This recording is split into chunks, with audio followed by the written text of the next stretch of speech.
बंदी छोड़ सतगुरु रामपाल जी परमेश्वर जी की जय हो। परम पिता परमात्मा, सारी सृष्टि के रचनहार, कुल मालिक, असंख्य ब्रह्मांडों के स्वामी, जगत गुरु, तीनों लोकों में प्रवेश करके सबका धारण पोषण करने वाले, राजाधिराज, आत्माधार, नाथों के नाथ, देवों के देव महादेव, सर्वेश्वर महेश्वर, मृत्युंजय, अजरो अमर, आदि अनादि सनातनी प्रभु, जगत पिता जगदीश्वर, श्री श्री 1008 की उपाधि के वास्तविक अधिकारी, अकाल मूरत शब्द स्वरूपी राम वासुदेव, सर्वगतम ब्रह्म, परम पूज्य, प्रथम पूज्य, परम संत, परम पुरुष, परम धनी, परम दयालु, सत्य कबीर, हक्का कबीर, अल्लाहु कबीर, अल्लाहु अकबर, बाखबर, अल्लाह ताला, जगत के तारणहार, जगत के मुक्तिदाता, जगत के जगन्नाथ, हारे के सहारे, हिंदुओं के राम, मुसलमानों के अल्लाह, सिखों के वाहिगुरु, ईसाइयों के मसीह, दया के सागर दयानिधि, करुणा के सागर करुणानिधि, स्वयंभू परिभू, संकट मोचन, कष्ट हरण, मंगल करण, दुख भंजन, अविगत कबीर, निर्विकार निर्विषम परमात्मा, अलय अलेख सतगुरु, आदि अनादि सतगुरु, असली मर्यादा पुरुषोत्तम, असली राम, असली कृष्ण, असली घनश्याम, असली मुरारी, राजाओं के राजा, महाराजाओं के महाराजा, शहंशाहों के शहंशाह, सम्राटों के सम्राट, भगवानों के भगवान, अल्लाहों के अल्लाह, प्रभुओं के प्रभु, मसीहाओं के मसीह, सच्चे वाहिगुरु, बाबाओं के बाबा, पीरों के पीर, सेठों के सेठ, जगत सेठ, सावड़सा सेठ, सर्वगुण संपन्न, अनंत कोटि कलाओं के स्वामी, अनंत कोटि ब्रह्मांडों के नायक, योगियों में महायोगी, ध्यानियों में महाध्यानी, सिद्धों में परम सिद्ध, ज्ञानियों में तत्व ज्ञानी, ब्रह्म ज्ञानी, महाज्ञानी, परम ज्ञानी, सर्वश्रेष्ठ ज्ञानी, विज्ञानी, युवा कबीर, समरथ कबीर, असमवात, अमित ओजा, सच्चे रहनुमा, करीम अल्लाह, सुभान अल्लाह, दुनिया के अंतिम पैगंबर। 8 सितंबर 1951 से गांव धनाना, जिला सोनीपत, हरियाणा, भारतवर्ष की पावन भूमि पे प्रकट रियल कल की भगवान श्री नारायण साकार हरि, श्री बाबा साहिब, शब्द स्वरूपी राम, संत श्रोमणी सतगुरु रामपाल जी परमेश्वर जी के चरण कमल में साध संगति से जुड़े हुए देश विदेश से सभी सत्सेवक भाई बहनों का अनंत कोटि दंडवत प्रणाम। सत्साई भाई और बहनों, दया पूज्य गुरुदेव भगवान की, सतगुरु रामपाल जी परमेश्वर जी की, वर्तमान के कल की भगवान की, जिनकी विशेष रजा से, विशेष मेहर से आप और हम सभी साध संगति से जुड़े हुए सत्सेवक भाई बहन पूज्य गुरुदेव जी के तत्व ज्ञान को आधार बनाकर अपनी आत्मा के कल्याणार्थ हेतु भक्ति मार्ग पर दृढ़ता के साथ आगे बढ़ रहे हैं। भाई और बहनों, इस कलयुग की बिचली पीढ़ी में साध संगति का नसीब होना ये एक विशेष मेहर होती है सतगुरु की अपनी विशेष आत्माओं के ऊपर। आप और हम सभी आत्माओं ने गुरुदेव भगवान की इस मेहर को इसी प्रकार से अंत तक मर्यादाओं में रहकर गुरु को इष्ट मानकर बनाए रखना है। भाई और बहनों, कबीर सागर के सरलार्थ के ऊपर वीडियो बनाने की जो श्रृंखला जारी थी, पूज्य गुरुदेव भगवान के आशीर्वाद से वो संपन्न हुई। लगभग 60 वीडियो कबीर सागर के सरलार्थ के ऊपर बने हैं। बहुत सारी बातें भक्ति मार्ग से संबंधित, जो बातें अभी तक सतगुरुदेव भगवान अपने सत्संगों में आप और हम तुच्छ जीवों की तुच्छ बुद्धि को देखते हुए नहीं कह पाए थे, वे सारी बातें गुरुदेव ने अपने कर कमल से कबीर सागर के सरलार्थ में पहले ही लिख दी थी। और जैसे ही समय आया तो गुरुदेव भगवान ने साध संगत वालों को निमित्त बनाकर उसके ऊपर वीडियो बनवाकर उन सभी गूढ़ रहस्यों को सार्वजनिक भी करवा दिया। और कबीर सागर के सरलार्थ के ऊपर बने 60 वीडियो देखकर आप और हम भगत भाई बहनों का विश्वास, हमारी दृढ़ता किस कदर भक्ति मार्ग पर बढ़ी है, आप और हम शब्दों में बयान भी नहीं कर सकते। जो भाई बहन अभी तक कबीर सागर के सरलार्थ के ऊपर बन चुके वीडियो नहीं देख पाए हैं, प्रार्थना है दास के Facebook page Pawan Das is live के ऊपर जाकर आप जी वीडियो जरूर देखें। उसके बाद भाई और बहनों, अब गुरुदेव भगवान ने और विशेष मेहर बख्शी है, दया बख्शी है, क्योंकि परमेश्वर तो यही चाहते हैं कि कलयुग की बिचली पीढ़ी में जिन जिन आत्माओं को मैंने चुन लिया है मोक्ष के लिए और साध संगति से जोड़कर जिनकी ट्रेनिंग हो रही है, उन आत्माओं को निरंतर दृढ़ ही करता रहूं। तो गुरुदेव ने दया बख्शी। अब उनके कर कमल से लिखित दूसरी पवित्र पुस्तक, पवित्र ग्रंथ मुक्ति बोध, जो लगभग 575 पेज की है, अब इसके ऊपर वीडियो बनाने की श्रृंखला शुरू हो चुकी है और मुक्ति बोध के ऊपर आज हमारा ये पहले नंबर का वीडियो है। इससे पहले भाई और बहनों, एक छोटी सी बात का दास जिक्र करना चाहेगा ताकि आप साध संगति से जुड़े हुए भगत भाई बहनों को विश्वास हो कि साध संगति के माध्यम से परमात्मा जो भी वीडियो बनवाते हैं, जो भी बातें कहलवाते हैं, वे पूर्णतया सत्य होती हैं, भले वे बातें आगे जाकर संगत में सार्वजनिक हों। और जो भगत भाई बहन सतलोक आश्रमों से जुड़े हुए हैं, वो सतलोक आश्रम जो वर्तमान 2024 तक सतगुरु रामपाल जी परमेश्वर जी की गैर हाजिरी में भगत समाज को काल की गोद में बैठाता जा रहा है। सतगुरुदेव भगवान के सत्संग और भक्ति विधान के विरुद्ध कुकर्म करवाकर भगत समाज को निरंतर काल के मुंह में बैठा रहा है। वो लोग किस कदर धोखा खा चुके हैं साध संगति से ना जुड़कर, साध संगति के वीडियो ना देखकर। दास सन 2018 से ही आप सभी भाई बहनों को सार नाम को लेकर एक बात कहता आ रहा है कि भाई और बहनों, आप लोगों ने अपनी नादानी और अज्ञानता का परिचय देते हुए सन 2018 से वर्तमान 2024 तक इन सतलोक आश्रमों में जाकर अपने पूज्य गुरुदेव भगवान की गैर हाजिरी में जो सार नाम लिया है, जो सार शब्द लिया है, वो पूर्णतया फर्जी है। 2018 से दास वीडियो बनाकर आप जियों को यह सूचना देता आ रहा है। बहुत सारे भगत भाई बहनों के ये बातें गले नहीं उतरी कि भाई वो फर्जी कैसे हो सकता है, हमें तो डीवीडी से दिया जाता है, डीवीडी में तो गुरुजी बोल रहे हैं, फिर वो फर्जी कैसे हुआ। लेकिन दास आप लोगों को एक ही बात बोलता आया था कि भाई और बहनों, अभी तक गुरुदेव ने किसी को ओरिजिनल सार नाम दिया ही नहीं है। सार शब्द की तो आप बात ही छोड़ दीजिए, अभी तक संगत में कोई ओरिजिनल सार नाम के योग्य हुआ ही नहीं है।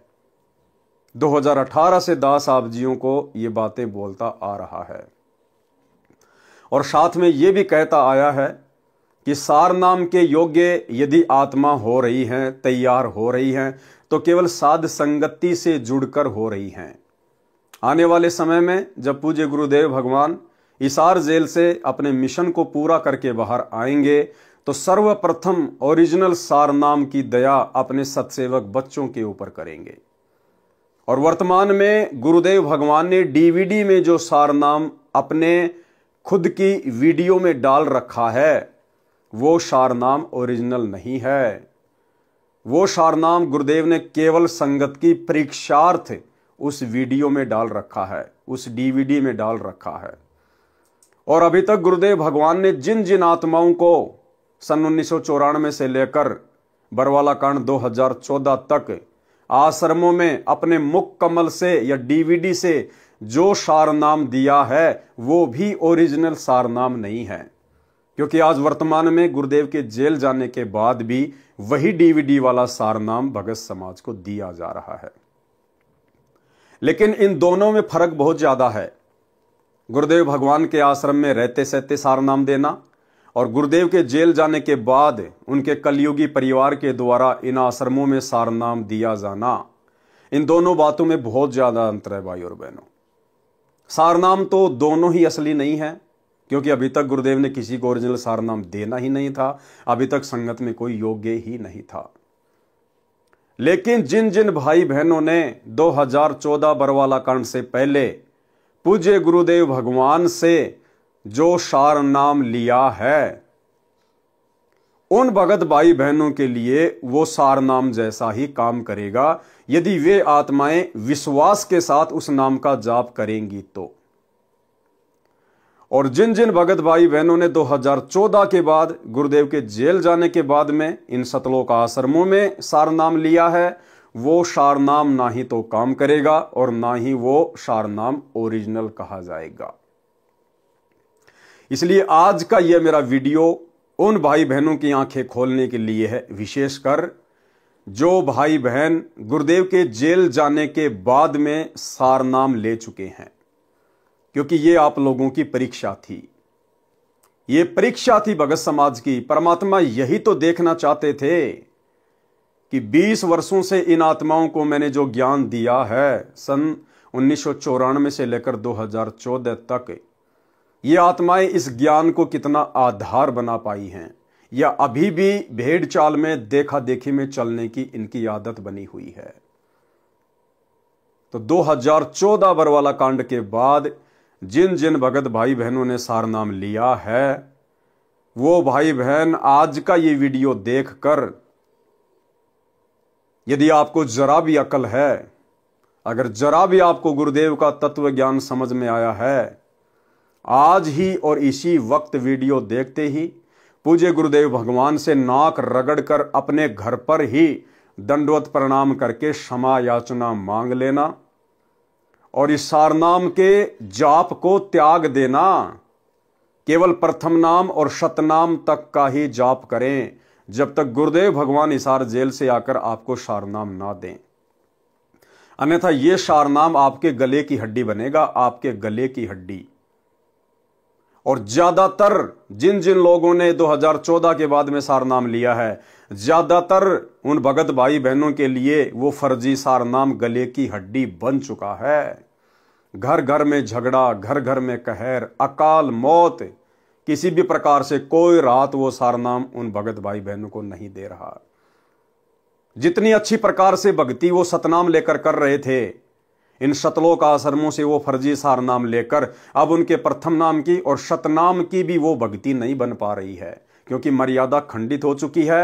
अविश्वास प्रदर्शित कर दिया आपने अपने गुरु के ऊपर। आपने अपने गुरुदेव भगवान के हिसार जेल से बाहर आने का तनिक भी इंतजार नहीं किया।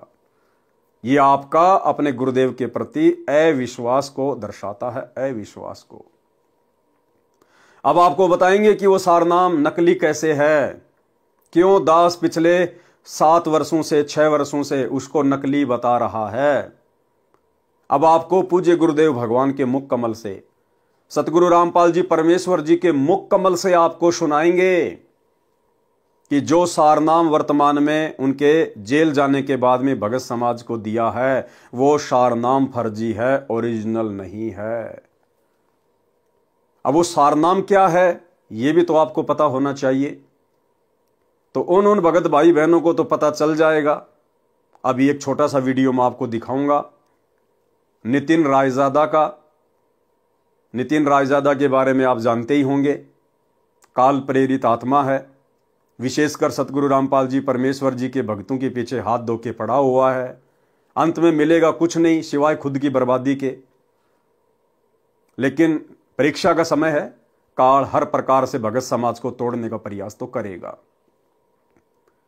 तो सतलोक आश्रमों से गुरुदेव के जेल जाने के बाद वो फर्जी सारनाम लेकर भी लोग सतलोक आश्रमों से जुड़कर नहीं रह पाए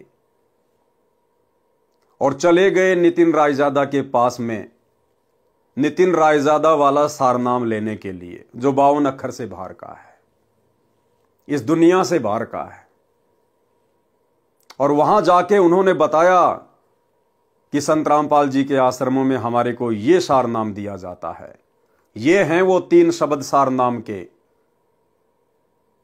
अब नितिन रायजादा आपको बताएगा, क्योंकि नितिन रायजादा को बताया संत रामपाल जी के भक्तों ने, उन भक्तों ने जिन्होंने 2014 के बाद से नाम दीक्षा ली है।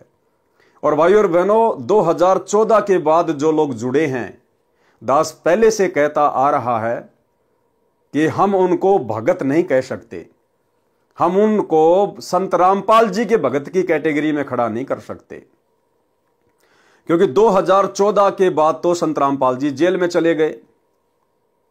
और उसके बाद से जिन जिन लोगों को नाम दीक्षा दी गई है डीवीडी से, ऑनलाइन या इन सतलोक आश्रमों में, ये मनमाना आचरण है, मनमुखी आचरण है गुरुदेव के कलयुगी परिवार का, केवल धार्मिक धंधे के लिए। और ये बात तो आप सबको पता है कि गुरुदेव के जेल जाने के बाद भगत समाज की परीक्षा चल रही है। 2014 से भगत समाज की परीक्षा चल रही है। तो भाई परीक्षा के समय में नए एडमिशन नहीं हुआ करते हैं, ये आप सबको पता है। जब स्कूलों में एग्जाम चल रहे होते हैं, परीक्षा चल रही होती हैं, तो नए एडमिशन स्वीकार्य नहीं होते हैं। और संत रामपाल जी के पंथ में यह परीक्षा उस समय तक चलेगी जब तक संत रामपाल जी हिसार जेल से बाहर नहीं आ जाते हैं। तो 2014 से परीक्षा जारी है और जब तक गुरुदेव भगवान हिसार जेल से बाहर नहीं आ जाते हैं तब तक यह परीक्षा जारी रहेगी। और भाई परीक्षा के समय में नए एडमिशन नहीं हुआ करते हैं, ये तो जबरदस्ती के एडमिशन लिए जा रहे हैं अपने धार्मिक धंधे के लिए, सतगुरु रामपाल जी के काल प्रेरित कलयुगी परिवार के द्वारा। लेकिन चलो जैसा भी है, परमात्मा कहते हैं जिन हरि जैसा सुमरिया ताको तैसा लाभ। जो भगत भाई बहन 2014 के बाद भी नाम दीक्षा लेकर और जिस प्रकार से मर्यादा में रहेंगे, जैसे भी उनके श्रद्धा भाव गुरुदेव के प्रति होंगे, वैसा लाभ उनको अवश्य मिलेगा। अन्य वो जो पूजा पाठ किया करते थे शास्त्र विरुद्ध, उससे तो सैकड़ों गुना अच्छा ही है कि वो इस भक्ति मार्ग पर लगे रहें। तो अब आपको मैं नितिन रायजादा का, जो कि पूरी तरह से आध्यात्मिक क्षेत्र में बावड़ी बूंच आदमी है, अध्यात्म का कै भी उसको पता नहीं है, काल प्रेरणा से केवल सतगुरु रामपाल जी के भक्तों को तोड़ने का प्रयास कर रहा है। और संत रामपाल जी भी यही चाहते थे, तभी तो वो हिसार जेल में जाके बैठे हैं। भगत समाज की परीक्षा शुरू हुई है कि इतना ज्ञान देने के बाद भी यदि मेरे भक्ति मार्ग में थोड़ा बहुत भी जो कचरा बचा हुआ है वो मेरे जेल से बाहर आने से पहले पहले बाहर निकल जाए तो बेहतर है। तो ये तो कचरा है, गंदगी है, इसको तो वैसे भी परमात्मा ने बाहर ही निकालना था, कारण चाहे कुछ भी बनाओ। तो नितिन रायजादा तो संत रामपाल जी के भक्ति मार्ग का जो कचरा है, जो गंदगी है, उसको इकट्ठी कर रहा है। तो जो जो लोग इन सतलोक आश्रमों से सार नाम लेकर, सार शब्द लेकर, क्योंकि सार नाम सार शब्द जैसे ही आपने लिया सतलोक आश्रमों से गुरुदेव के जेल जाने के बाद, उसी समय आपकी मर्यादा टूट गई, क्योंकि आपने अपने गुरुदेव के ऊपर अविश्वास प्रकट कर दिया। और जैसे ही मर्यादा टूटी उसके बाद आपका हाल तो बुरा होना ही है, किसी का पहले, किसी का 2 दिन बाद में। तो किसी को विशेष लाभ कोई हुआ नहीं, तो लोगों ने भक्ति में दोष निकाल के और नितिन रायजादा की शरण ग्रहण कर ली। और भाई जब नितिन रायजादा उनका नया गुरु बन गया तो गुरु से कुछ छुपाया थोड़ी जाता है। जैसे जैसे उनके काल प्रेरित नकली गुरु ने पूछा, वैसा वैसा उन भक्तों ने वहां जाके बता दिया कि जी मैंने सिंहपुरा से सार नाम लिया था, मैंने धनाना आश्रम से सार नाम लिया था, मैंने राजस्थान के सोजत से लिया था, और जी ये हैं वो 3 मंत्र सार नाम के और सार शब्द के। तो भाई और बहनों, सबसे पहले मैं आपको नितिन रायजादा का एक छोटा सा वीडियो दिखाऊंगा ताकि आपको ये यकीन हो जाए कि हाँ, वर्तमान में सतगुरु रामपाल जी के इन फर्जी सतलोक आश्रमों में उनके परिवार के द्वारा, आश्रम संचालकों के द्वारा कौन सा सार नाम दिया जाता है। उसके बाद आपको बताएंगे ये कितना असली है और कितना फर्जी है। तो सबसे पहले आपको मैं एक वीडियो दिखाता हूं, आप इस वीडियो को ध्यान से देखिएगा भाई और बहनों। और मेरे द्वारा ये जो वीडियो चलाया जा रहा है, ये इस मूर्ख प्राणी की कोई जो है प्रसिद्धि के लिए नहीं चलाया जा रहा, केवल आप भगत भाई बहनों की आंखें खोलने के लिए, आपको सत्य से परिचित करवाने के लिए। तो क्या है वो सारनाम जो भक्तों ने जाकर फिर इसको बताया कि हमारे को डीवीडी से ये 3 मंत्र दिए गए हैं, आप ध्यान से देखिएगा। और एक जमाना ऐसा था जब ये बिल्कुल डंके की चोट पे कहते थे कि सच्चा गुरु वो होता है जो 3 बार में नाम देता है, 3 बार में नाम देने वाला पूर्ण गुरु होता है। और आज इन लोग की ऐसी हालत हो गई है कि मेरे 10 बार पूछने पर भी ये लिख नहीं सकते कि मेरे गुरुजी कितनी बार में नाम दीक्षा देते। देखो एक बार फिर आ गया मैसेज चंद्रभान जी का, कह रहे हैं संत रामपाल जी महाराज 3 बार में नाम दीक्षा देते हैं जैसा गीता में लिखा है। आओ तुम्हें गिनवा देते हैं। अब ऊंट पहाड़ के नीचे आ ही गया है तो उसको उसकी ऊंचाई दिखाई देते हैं। आ जाओ। जब आप पहली बार दीक्षा लेने जाते हो तो आपको वहां पर क्या नाम मिलता है?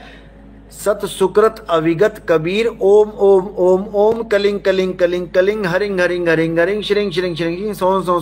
ये होगी पहली दीक्षा। अब दूसरी दीक्षा क्या होती है वहां पे, जब आप 4 महीने के बाद जाते हो, सबसे पहले 4 महीने क्या करना है, 4 हाजिरियां लगानी है। कहां पर? हिसार जेल में, जहां पर पुलिस वालों के डंडे बरसेंगे आपके ऊपर। बढ़िया से निशान चिपके होने चाहिए। जब आप जाके दिखाओगे कि हाँ देखो मैं डंडे खा के आया हूं, तब आपको दूसरी दीक्षा मिलेगी। जब आप वहां जाके दिखाते हो कि हाँ मैंने देखो मेरे पीठ पे डंडों के निशान देखो, मेरे पिछवाड़े पे डंडे के निशान देखो, तब आप समझ जाओ कि अब आपको दूसरी दीक्षा मिलेगी।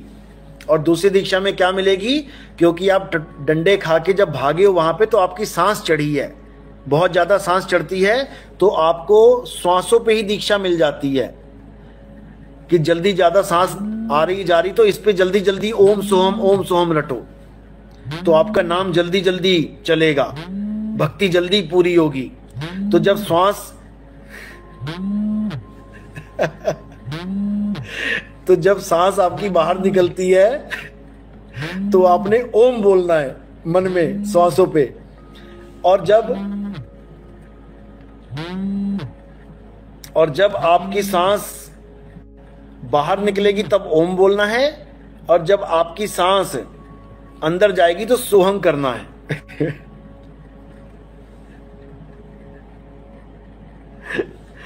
तो जब ओम सोहम चलेगा, तो ये आपकी दूसरी दीक्षा हो जाएगी। ओके, तो दूसरी दीक्षा हो गई ओम और सोहम की। अब जो तीसरी दीक्षा है वो क्या है, ओम सोहम के साथ इन्होंने फिट कर दिया है सत कबीर। अब आपकी नाम दीक्षा क्या चलेगी, ओम सोहम सत्य कबीर, ओम सोहम सत्य कबीर, ओम सोहम सत्य कबीर। अब ये हो गई आपकी तीसरी दीक्षा। ये तीसरा खेल है आपका। अब इसके बाद आपको दीक्षा नहीं मिलनी चाहिए, लेकिन आपसे दोबारा से एक फॉर्म और भरवाया जाता है। ये जो तीसरी दीक्षा मिली है इसका क्या नाम है, और दूसरी दीक्षा जो मिली उसका क्या नाम है, वो भी समझ लो। जो प्रथम दीक्षा मिली वो तो आपको पहली दीक्षा मिल गई, देवी देवताओं के नाम। जो दूसरी ओम सोहम की दीक्षा मिली वो है सतनाम, रामपाल जी का डुप्लीकेट सतनाम। और जो तीसरी दीक्षा मिली वो क्या है, वो है सार नाम। सार नाम में भी खेल खत्म नहीं हुआ अभी ये दीक्षाओं का। तीसरी दीक्षा के बाद आपको एक और फॉर्म भरवाया जाता है जिसको कहते हैं सार शब्द। अब सार शब्द में क्या देते हैं ये लोग, अच्छे से समझ लो। जो ओम सोहम सत्य कबीर, ओम सोहम सत्य कबीर चल रहा है, उसमें केवल आ का डंडा जोड़ देना है। क्योंकि वहां जेल के बाहर डंडे खा के आए हो ना, पहली दीक्षा के बाद डंडा जोड़ा गया ना, पहली दीक्षा के बाद भी डंडा जोड़ा जाता है और तीसरी दीक्षा के बाद भी डंडा ही जोड़ा जाता है।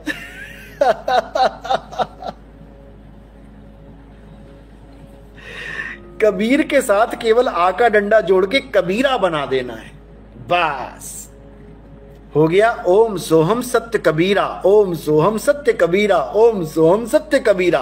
और उसके 1 लाख रुपए, क्योंकि डंडा लगाया है, 1 है ए का, उसके साथ 1 लाख रुपए देने पड़ते हैं। 1 लाख रुपए का संकल्प है सार शब्द की दीक्षा में। लेने जाओगे ना तब समझ में आएगा, अभी नहीं आता। लाख रुपया देने के बाद। तो भाई और बहनों, आपने वीडियो देखा। हमने इस बौड़ी बूंच आदमी की, काल एजेंट की और किसी बात पे ध्यान नहीं देना है। बाकी सब इसकी बकवास हैं।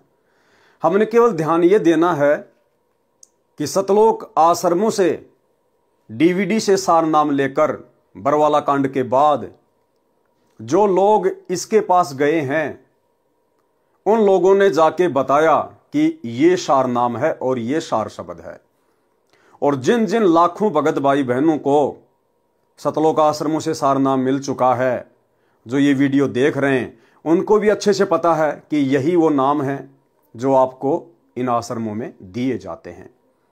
तो ये वीडियो मेरा दिखाने का केवल एक मकसद यही था कि आपको ये पता चल जाए कि वो मंत्र क्या है जो वर्तमान में इन सतलोक आश्रमों में दीक्षा के रूप में दिए जा रहे हैं। बाकी ये मंत्र मालूम हो जाने से, इन मंत्रों को देख लेने से या जाप कर लेने से किसी का मोक्ष नहीं है। ये मंत्र उस समय काम करेंगे अपना जिस समय आप अधिकारी से लेंगे, और अधिकारी आपको गुरुदेव भगवान ने असंख्यों बार बता दिया कि उनके अलावा इस पूरे ब्रह्मांड में आज के दिन और कोई नहीं है। जब तक हम पूज्य गुरुदेव जी से ये तीनों मंत्र प्राप्त नहीं करेंगे, विधिवत दीक्षा ग्रहण नहीं करेंगे, तब तक ये मंत्र मोक्ष में किसी प्रकार का कोई काम नहीं करेंगे, और इनको मनमुखी रूप से जपने का भी कोई फायदा नहीं है। तो आपको बस मंत्रों के बारे में मुझे बताना था कि वो मंत्र क्या हैं। अब भाई और बहनों, आपको आगे लेके चलता हूं। पूज्य गुरुदेव का एक छोटा सा वीडियो दिखाता हूं आपको। अभी परमात्मा ने लास्ट 71 नंबर का जो विशेष संदेश हिसार जेल से भेजा है, जिसमें परमात्मा ने मुसलमान धर्म की एक पुस्तक का जिक्र किया है, जिसमें एक आयत है, उसका गुरुदेव ने जिक्र किया है। और उसका जिक्र करते हुए गुरुदेव ने बताया कि मुसलमान धर्म की उस आयत में, सूरह अस-सूरा में, जो ऐन सीन काफ लिखा हुआ है, ऐन सीन काफ, उसके विषय में अनुवादकर्ता ने लिखा है कि इन 3 मंत्रों का अर्थ तो केवल अल्लाह ही जान सकता है, अल्लाह के अलावा और कोई भी नहीं बता सकता। और सतगुरु रामपाल जी ने बड़ी आसानी से उन तीनों के बारे में बता दिया, उस आयत के बारे में बता दिया कि इसका क्या अर्थ है, क्या इसका मतलब है, ये अयन शीन काफ ये क्या है। तो आप सुनिए पूज्य गुरुदेव जी का ये छोटा सा वीडियो 3 मिनट का, ये बहुत ज्यादा इंपॉर्टेंट है। और यही 3 मिनट का गुरुदेव का वीडियो सारे भेद खोल देगा कि वर्तमान 2014 में गुरुदेव के जेल जाने के बाद इन सतलोक आश्रमों से जिन जिन भगत भाई बहनों ने सार नाम की दीक्षा ली है या सार शब्द की दीक्षा ली है, वो पूरी तरह से फर्जी है। तो अब हम सुनेंगे पूज्य गुरुदेव जी के मुख कमल से, सुनिएगा। अब आपको बताता हूं थोड़ा सा पाक कुरान मजीद। देखो इसमें क्या बताया है। एक चैप्टर है, उसका नाम है अस-सूरा और संख्या नंबर है 42, यानी सूरत अस-सूरा 42 आयत नंबर, श्लोक नंबर 1-2। आयत नंबर 1 पर प्रथम में लिखा है आ मीम। आ माने है, मीम माने मैं, है और मैं, ये 2 अक्षर अलग अलग, जैसे क, ख, ए, ऐसे है और मैं। फिर दूसरी आयत में लिखा है ऐन सीन काफ। जैसे हम पंजाबी सीखा करते थे, चौथी कक्षा शुरू हो जाती थी पहले पंजाबी, पंजाब ज्वाइंट था, हरियाणा और पंजाब एक थे। तो पंजाबी की हम जब वर्णमाला सीखा करते थे, उसमें कहते थे कक्खा गग्गा दद्दा गग्गा, ईड़ा ऊड़ा सस्सा मम्मा, यानी कक्खा क, गग्गा ग, तथा त, गद्दा द। तो कक्खा गग्गा क ख ग, ऐसे सीखना पड़ता था। तो एन का अर्थ है ए, सीन का अर्थ है से, काफ का अर्थ है क। ये वर्णमाला है अरबी की, एन ए, सीन से, काफ क, ए से क। इसके अनुवादकर्ता ने, पाक कुरान के अनुवादकर्ताओं ने ये लिखकर छोड़ दिया है कि इन 2 आयतों का अर्थ तो अल्लाह ही जान सकता है। पाक कुरान के अनुवादकर्ताओं ने ये लिखकर छोड़ दिया है कि इन 2 आयतों का अर्थ तो अल्लाह ही जान सकता है। पाक कुरान के अनुवादकर्ताओं ने ये लिखकर छोड़ दिया है कि इन 2 आयतों का अर्थ तो अल्लाह ही जान सकता है और कोई नहीं। अब एक चीज भाई और बहनों आगे ध्यान से सुनना। गुरुदेव भगवान ने ऐन सीन काफ के बारे में बताया कि जो सारनाम दिया जाता है, और सारनाम में जो 3 मंत्र दिए जाते हैं, ये जो ऐन सीन काफ है, ये सारनाम की दीक्षा में उन तीनों मंत्रों के पहले पहले शब्द हैं, पहले पहले शब्द। सारनाम में जो 3 नाम दिए जाते हैं, ये ऐन सीन काफ उन तीनों मंत्रों के पहले पहले शब्द हैं। ध्यान से सुनना, फिर आपको लिखा हुआ भी दिखाऊंगा। ये क्या है? गीता अध्याय 17 श्लोक 23 में ओम तत्सत, ये 3 मंत्र।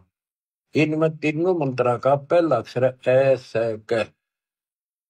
जिनको तीनों मंत्र प्राप्त हो बच्चे आसानी से समझ देंगे। ये वो मंत्रों का केवल पहला अक्षर लिख रखा है, इसमें नथिंग। तो ऐसा कहते के हासिल होना था, ओम तत्सत से क्या हासिल होना था, इसकी एब्रीविएशन निकली सारी। अब इसको सारे से विस्तार से करा। तो भाई और बहनों, आपने देख लिया, गुरुदेव भगवान ने अपने मुख कमल से कह दिया कि ये जो ऐन सीन काफ है, ऐसा क, ऐन सीन काफ, सारनाम में जो 3 मंत्र दिए जाते हैं, उन तीनों मंत्रों के ये पहले पहले अक्षर हैं, ए स क, ऐन सीन काफ। और सारनाम क्या दिया जाता है इन सतलोक आश्रमों में, वो आपने नितिन रायजादा से अभी देख ही लिया है। अब भाई और बहनों, आपको आसानी से समझ में आएगा कि वर्तमान में गुरुदेव के जेल जाने के बाद जो सारनाम की दीक्षा दी जा रही है, ये असली सारनाम है या फर्जी सारनाम है। अब आपको दिखाते हैं भाई और बहनों, ध्यान से देखिएगा। ये दास ने एक चार्ट बनाया है। सबसे पहले तो ये वही सुर है, असुरा 42, ये हा और मीम, जिसका अर्थ गुरुदेव ने बता दिया है और मैं। दूसरा ये अयन सीन कफ, ये हैं वो 3 नाम, ऐन सीन कफ, अयन सीन कफ। अब गुरुदेव ने क्या बताया, ये ऐन सीन काफ क्या है, अयन सीन काफ, कि आपको जो सारनाम की दीक्षा दी जाती है, उन तीनों मंत्रों के ये पहले पहले अक्षर हैं, पहले पहले अक्षर। तो सारनाम आपने नितिन रायजादा के मुंह से सुनी लिया है, हमारे भगत भाई बहनों ने जा के उनको बता ही दिया है, और वर्तमान में जो लोग इसका जाप भी कर रहे हैं उनको भी अच्छे से पता है। तो ये है वो सारनाम जो आपने नितिन रायजादा से सुना, जो वर्तमान में इन आश्रमों में दिया जाता है। और गुरुदेव ने क्या बताया, ये जो ऐन सीन काफ है, इन तीनों मंत्रों के ये पहले पहले शब्द हैं। तो देखिए, हम देखते हैं। तो अयन, तो सबसे पहले ओम है, तो बिल्कुल मैच कर रहा है, ए बिल्कुल मैच कर गया। दूसरा जो सारनाम में जो मंत्र दिया जाता है, वो आप सभी भाई बहन समझ गए होंगे, मैं अपने मुंह से यहां पे नहीं बोलना चाहूंगा। तो ये जो सीन है, अब इससे मेल करेंगे तो बिल्कुल इसका जो पहला अक्षर है वो मेल कर रहा है, बिल्कुल कर रहा है। तीसरा है ये सत्य कबीर। अब भाइयों और बहनों, यहां तीसरा है काफ, लेकिन यहां मेल नहीं कर रहा है। गुरुदेव के वचन अनुसार, जो अभी आपने वीडियो में देखा कि ऐन सीन काफ, इसके जो ये पहले पहले अक्षर हैं, पहले पहले जो अक्षर हैं, ये अक्षर सारनाम के पहले पहले अक्षर हैं। तो भाई ये जो अयन है, इसका पहला अक्षर मिल गया, सीन का भी पहला अक्षर मिल गया, लेकिन भाई ये जो है कफ, इसका पहला अक्षर मेल नहीं खा रहा है। इसका है कफ कै और यहां है स, ये मेल नहीं खा रहा है। जबकि गुरुदेव के वचन अनुसार तो ये मेल खाना चाहिए। साधु बोले सहज स्वभाव, साधु का बोला मिथ्या ना जाए, और संत वचन पलटे नहीं, चाहे पलट जाए ब्रह्मांड। इसलिए भाई और बहनों, दास 2018 से चिल्ला रहा है गुरुदेव के आदेश अनुसार, उनकी प्रेरणा अनुसार, कि ये हमारी परीक्षा का समय है, परीक्षा का समय। और इस समय हम भगत भाई बहनों ने सतलोक आश्रम वालों से सारनाम नहीं लेना चाहिए, बहुत बड़ा धोखा खा जाओगे, गुरुदेव भगवान की नजरों में नीचे गिर जाओगे। और गिर गए लाखों की संख्या में, गुरुदेव भगवान की नजरों में लाखों की संख्या में नीचे गिर गए। अब देख लो जिन जिन भगत भाई बहनों को सतलोक आश्रमों से सार नाम प्राप्त है, उन सबको पता है कि हां यही वो 3 मंत्र हैं जो हमें डीवीडी से दिए गए हैं। और गुरुदेव ने यह भी क्लियर कर दिया, अयन सीन काफ, इनके जो पहले पहले जो अक्षर हैं वो सार शब्द से मेल करने चाहिए, लेकिन नहीं कर रहे हैं। अब नहीं कर रहे हैं तो क्या हुआ? गलत हुआ भाई। तो भाई और बहनों, कितना बड़ा धोखा भगत समाज ने खुद अपनी नादानी के चलते खा लिया है।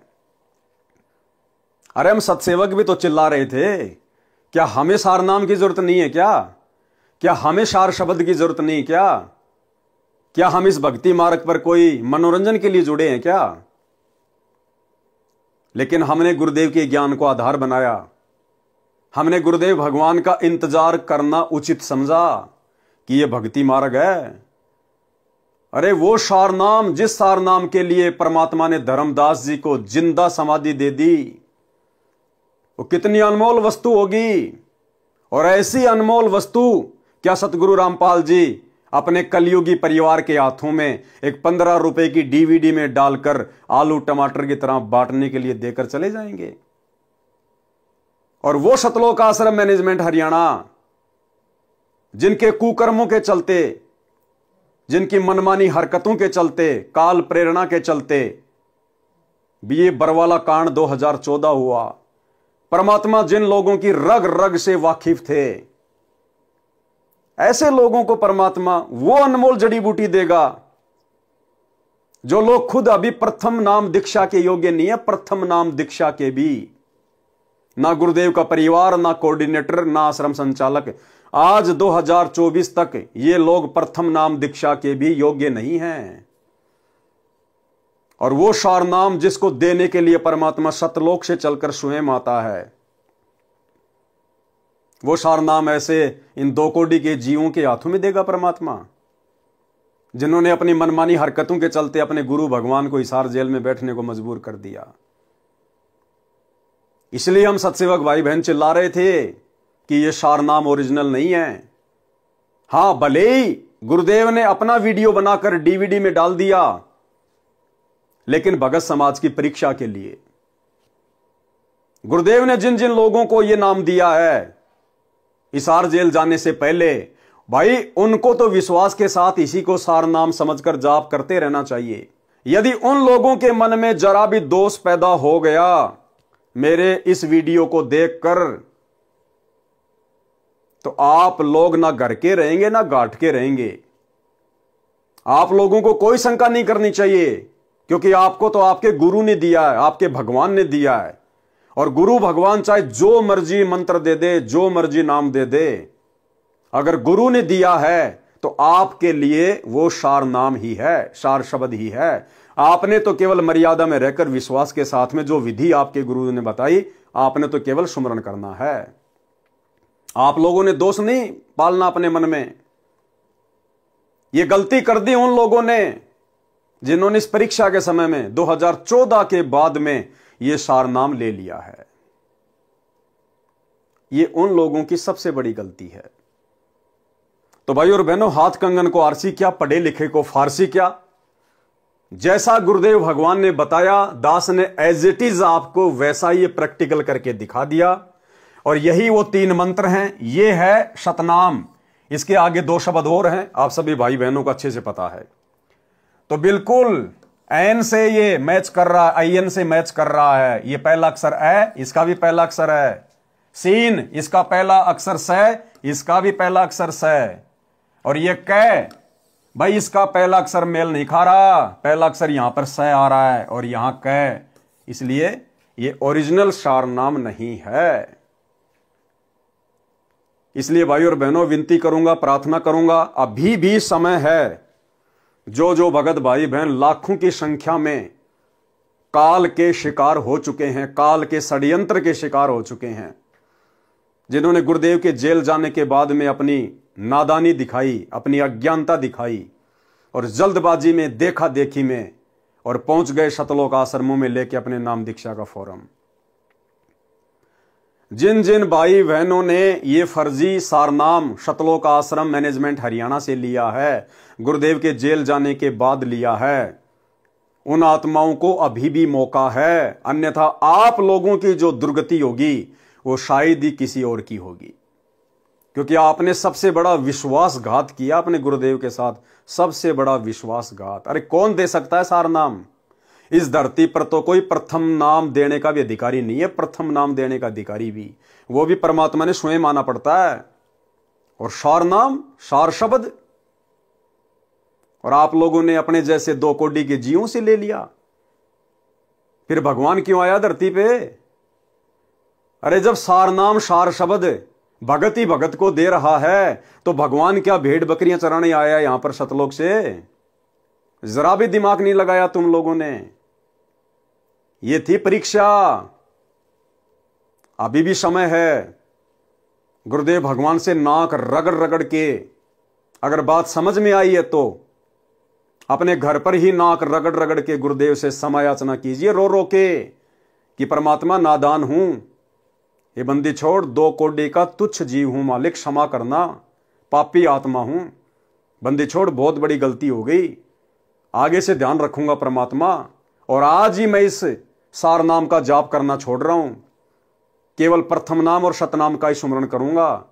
और गुरुदेव जब तक आप हिसार जेल से बाहर नहीं आ जाते हैं अपनी लीला पूरी करके, तब तक मैं किसी भी सतलोक आश्रम में नहीं जाऊंगा, कहीं भी ज्योति पाठ और दान का पैसा नहीं दूंगा, किसी के भी बहकावे में नहीं आऊंगा।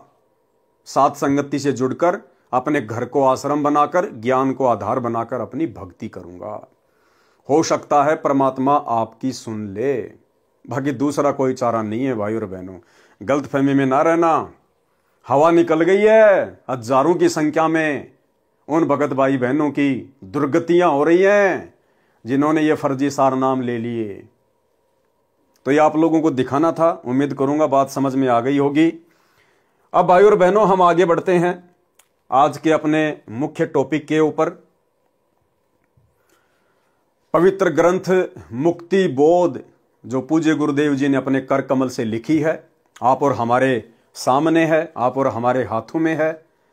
आज इसका ये पहला वीडियो हम गुरुदेव भगवान के विशेष आशीर्वाद से बनाने जा रहे हैं।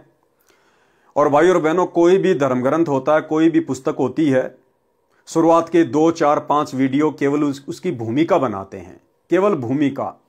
जैसे हम लोग पहले फिल्में देखा करते थे 3 घंटे की, तो आधे घंटे की तो भूमिका बनती थी, कुछ विशेष समझ में नहीं आता था।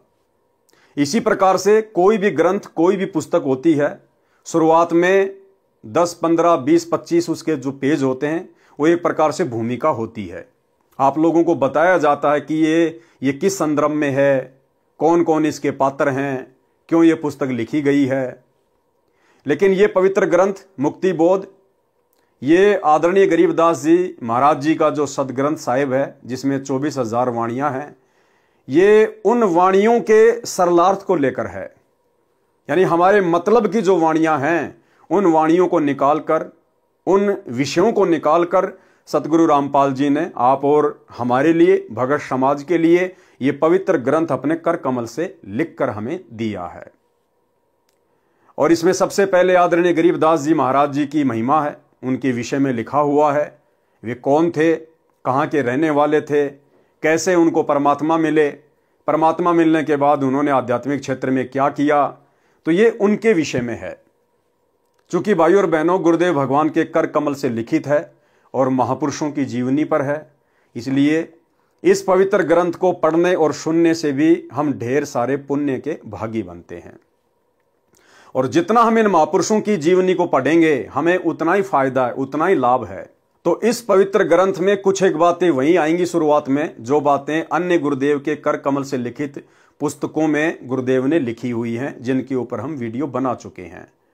तो हम भगत भाई बहनों ने उसी जोश और उसी उमंग के साथ में इनको पढ़ना है, क्योंकि हमारे पूज्य गुरुदेव जी के कर कमल से लिखी हुई है। फिर जैसे जैसे हम आगे बढ़ेंगे, 4, 5, 6 वीडियो में आगे बढ़ेंगे, उसके बाद भाई और बहनों, परमात्मा ने अनमोल खजाना आप और हमारे अंदर इतना दृढ़ विश्वास पैदा हो जाएगा, अगर ब्रह्मा विष्णु महेश भी आकर हमें डगमग करने का प्रयास करें तो मुंह की खा के जाएंगे। फिर ये छोटे मोटे काल के एजेंट, भला इनकी तो औकात ही क्या है, जिनके चक्कर में सतलोक आश्रमों से फर्जी सार नाम सार शब्द लेकर लोग अपने जीवन का सत्यानाश करवाने के लिए जा रहे हैं। तो अब शुरुआत करते हैं पूज्य गुरुदेव भगवान के कर कमल से लिखित इस पवित्र ग्रंथ से। मुक्ति बोध निवेदन। इस पवित्र पुस्तक मुक्ति बोध में संत गरीबदास जी के अमर ग्रंथ के सरलार्थ से कुछ अंग लिखे हैं जो भिन्न पुस्तक बनाई है। इसमें संत गरीबदास जी के अमर ग्रंथ के सरलार्थ की एक झलक है। दूसरे शब्दों में सरलार्थ का नमूना यानी सैंपल है। जैसे कुएं से एक बाल्टी जल निकालकर उसे पीकर जांचा जाता है कि मीठा है या खारा है। अन्य उदाहरण, व्यापारी लोग बोरी में परखी मारकर कुछ माल निकालकर जांच कर लेते हैं कि बोरी में कैसा माल है। मुक्ति बोध संत गरीबदास जी के अमर ग्रंथ के सरलार्थ से निकाला परखी वाला माल है। इसे पढ़कर जांचें कि सरलार्थ कैसा है। अमर बोध के सरलार्थ को समझने के लिए 2 शब्द लिखने अनिवार्य हैं। ये 2 शब्द अमर ग्रंथ संत गरीबदास जी के सरलार्थ में सर्वप्रथम लिखे हैं, जो अमर बोध तथा मुक्ति बोध को समझने में सहयोगी हैं। अब पढ़ें 2 शब्द। 2 शब्द। संत गरीबदास जी के अमर ग्रंथ की अमृतवाणी का सरलार्थ प्रारंभ करने से पूर्व कुछ आवश्यक जानकारी कराना अनिवार्य समझता हूं। श्री सतग्रंथ साहिब में अधिक वाणी संत गरीबदास महाराज जी की हैं। संत गरीबदास जी का जन्म गांव छुडानी, जिला झज्जर, हरियाणा प्रांत में सन 1717 विक्रमी संवत 1774 में हुआ। गांव छुडानी में गरीबदास जी महाराज का नानका है। ये गांव करोथा, जिला रोहतक, हरियाणा के रहने वाले धनखड़ गोत्र के थे। इनके पिता श्री बलराम जी का विवाह गांव छुडानी में श्री शिवलाल सिहाग की बेटी रानी देवी से हुआ था। श्री शिवलाल जी का कोई पुत्र नहीं था, इसलिए श्री बलराम जी को घर जमाई रख लिया था। गांव छुडानी में रहते 12 वर्ष हो गए थे, तब संत गरीबदास जी महाराज जी का जन्म गांव छुडानी में हुआ था। श्री शिवलाल जी के पास 2500 बीघा, बड़ा बीघा जो वर्तमान के बीघा से 2.75 गुना बड़ा होता था, इतनी जमीन थी, जिसके वर्तमान में 1400 एकड़ जमीन बनती है। उस सारी जमीन के वारिस श्री बलराम जी हुए तथा उनके पश्चात उनके इकलौते पुत्र संत गरीबदास जी उस सर्व संपत्ति के वारिस हुए। उस समय पशु अधिक पाले जाते थे। लगभग 150 गौवें श्री बलराम जी रखते थे। उनको चराने के लिए अपने पुत्र गरीबदास जी के साथ अन्य कई पाली किराए पर ले रखे थे। वे भी गौवों को खेतों में चराने के लिए ले जाया करते थे। जिस समय संत गरीबदास जी 10 वर्ष की आयु के हुए, वे गायों को चराने के लिए अन्य गवालों के साथ नला नामक खेत में गए हुए थे। फाल्गुन मास की सुदी द्वादशी के दिन के लगभग 10 बजे परम अक्षर ब्रह्म एक जिंदा महात्मा के वेश में मिले। गांव कबलाना की सीमा से सटा नला खेत है। सर्व गवाले एक जांडी के पेड़ के नीचे बैठकर खाना खा रहे थे। वह पेड़ गांव कबलाना से छुडानी को जाने वाले कच्चे रास्ते पर था। वर्तमान में सरकार ने उस रास्ते पर सड़क का निर्माण करवा दिया है। परमेश्वर कबीर जी सतलोक से पेड़ से कुछ दूरी पर उतरे। रास्ते रास्ते कबलाना की ओर छुडानी को जाने लगे। जब गवालों के पास आए तो गवालों ने कहा, बाबा जी आदेश। राम राम। परमेश्वर जी ने कहा, राम राम। गवालों ने कहा कि बाबा जी खाना खाओ। परमेश्वर जी ने कहा कि खाना तो मैं अपने गांव से खाकर चला था। गवालों ने कहा कि महाराज खाना नहीं खाते तो दूध तो अवश्य पीना पड़ेगा। हम अतिथि को कुछ खाए पिए बिना नहीं जाने देते। परमेश्वर ने कहा कि मुझे दूध पिला दो, और सुनो, मैं कंवारी गाय का दूध पीता हूं। जो बड़ी आयु के पाली यानी गवाले थे, उन्होंने कहा कि आप तो मजाक कर रहे हो, आप जी की दूध पीने की नीयत नहीं है। कंवारी गाय भी कभी दूध देती है। परमेश्वर ने फिर कहा कि मैं कंवारी गाय का दूध पीऊंगा। गरीबदास बालक ने एक बछिया जिसकी आयु 1.5 वर्ष की थी, जिंदा बाबा के पास लाकर खड़ी कर दी। परमात्मा ने बछिया की कमर पर आशीर्वाद भरा हाथ रख दिया। बछिया के स्तन लंबे लंबे हो गए। एक मिट्टी के लगभग 5 किलोग्राम की समता के पात्र बरोले को बछिया के स्तनों के नीचे रखा। स्तनों से अपने आप दूध निकलने लगा। मिट्टी का पात्र भर जाने पर दूध निकलना बंद हो गया। पहले जिंदा बाबा ने पिया, शेष दूध को अन्य पालियों गवालों को पीने के लिए कहा तो बड़ी आयु के गवाले जो संख्या में 10-12 थे कहने लगे कि बाबा जी, कवारी गाय का दूध तो पाप का दूध है, हम नहीं पिएंगे। दूसरे, आप ना जाने किस जाति के हो, आपका झूठा दूध हम नहीं पिएंगे। तीसरे, ये दूध आपने जादू जंत्र करके निकाला है, हम पर जादू जंत्र का कुप्रभाव पड़ेगा। ये कहकर जिस जांडी के पेड़ के नीचे बैठे थे वहां से चले गए। दूर जाकर किसी वृक्ष के नीचे बैठ गए। तब बालक गरीबदास जी ने कहा कि हे बाबा जी, आपका झूठा दूध तो अमृत है, मुझे दीजिए। कुछ दूध बालक गरीबदास जी ने पिया। परमेश्वर जिंदा वेशधारी ने संत गरीबदास जी को ज्ञान उपदेश दिया, तत्व ज्ञान, सूक्ष्म वेद का ज्ञान बताया। संत गरीबदास जी के अधिक आग्रह करने पर परमेश्वर ने उनकी आत्मा को शरीर से अलग किया और ऊपर के रूहानी मंडलों की सैर कराई। एक ब्रह्मांड में बने सर्व लोकों को दिखाया।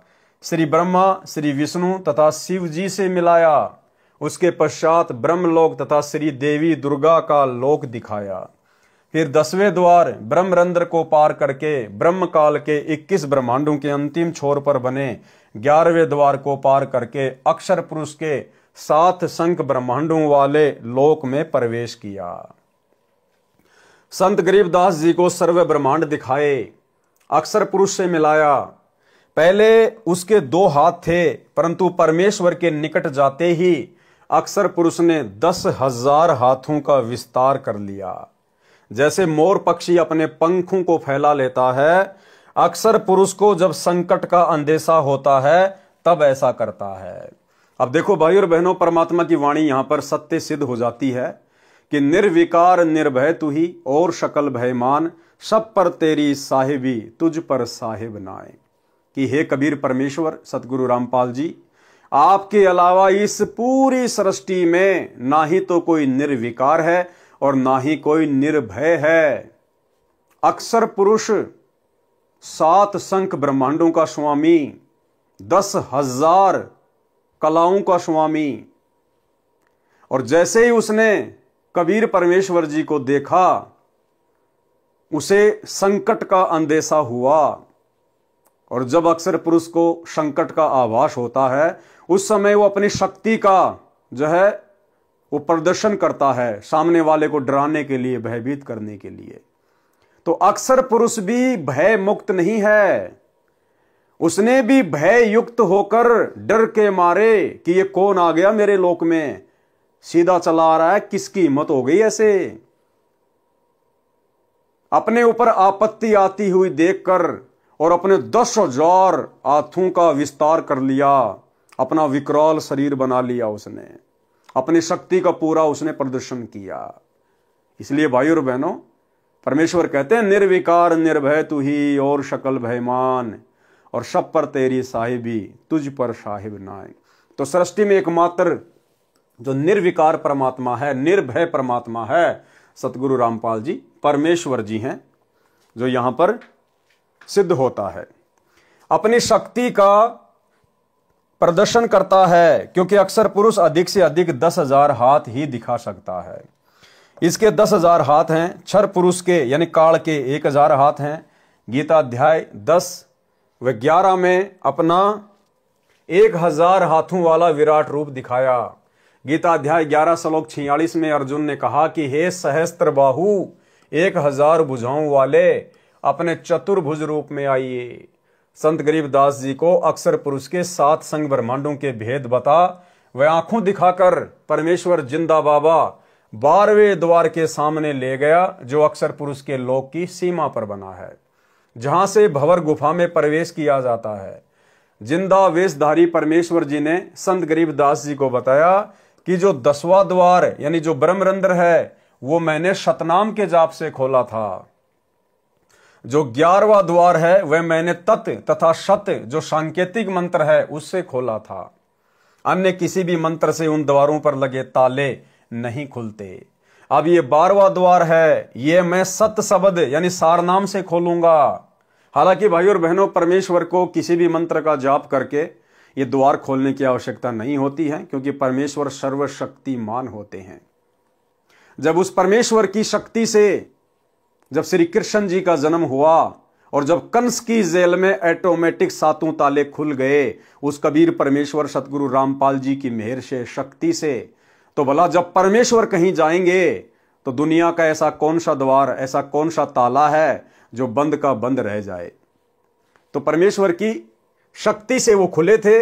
लेकिन यहां गुरुदेव भगवान ने आदरणीय गरीबदास जी महाराज जी के माध्यम से आप और हमें यह समझाना है कि जब आप ऊपर की यात्रा करोगे तो कौन सा द्वार किस मंत्र के जाप से खुलता है, किस मंत्र का जाप करना होता है, इस जानकारी के लिए गुरुदेव भगवान यहां पर ये बातें लिख रहे हैं। इसके अतिरिक्त किसी नाम के जाप से यह नहीं खुल सकता। तब परमात्मा ने मन ही मन में सार नाम का जाप किया, 12वां द्वार खुल गया और परमेश्वर जिंदा रूप में तथा संत गरीबदास जी की आत्मा भंवर गुफा में प्रवेश कर गए। फिर सतलोक में प्रवेश करके उस श्वेत गुम्मद के सामने खड़े हो गए, जिसके मध्य में सिंहासन, उर्दू में कहते हैं तकत, उसके ऊपर तेजो में श्वेत नर रूप में परम अक्षर ब्रह्म जी विराजमान थे, जिनके एक रोम यानी शरीर के बाल से इतना प्रकाश निकल रहा था जो करोड़ सूर्यों तथा इतने ही चांदों चंद्रमाओं के मिलते जुलते प्रकाश से भी अधिक था। इससे अंदाजा लग जाता है कि उस परम अक्षर ब्रह्म सत्य पुरुष जी के संपूर्ण शरीर की कितनी रोशनी होगी। सतलोक स्वयं भी हीरे की तरह प्रकाशमान है। उस प्रकाश को जो परमेश्वर जी के पवित्र शरीर से तथा उसके अमर लोक से निकल रहा है, केवल आत्मा की आंखों से यानी दिव्य दृष्टि से ही देखा जा सकता है, चरम दृष्टि से नहीं देखा जा सकता। चरम दृष्टि क्या होती है? जैसे वर्तमान में हमारी जो ये दृष्टि है, हम जो देखते हैं, इसको कहते हैं चरम दृष्टि। और भक्ति की शक्ति से हमारी फिर दिव्य दृष्टि खुल जाती है। हम यहां बैठे बैठे असंख्य ब्रह्मांडों को देख सकते हैं, उसको कहते हैं दिव्य दृष्टि।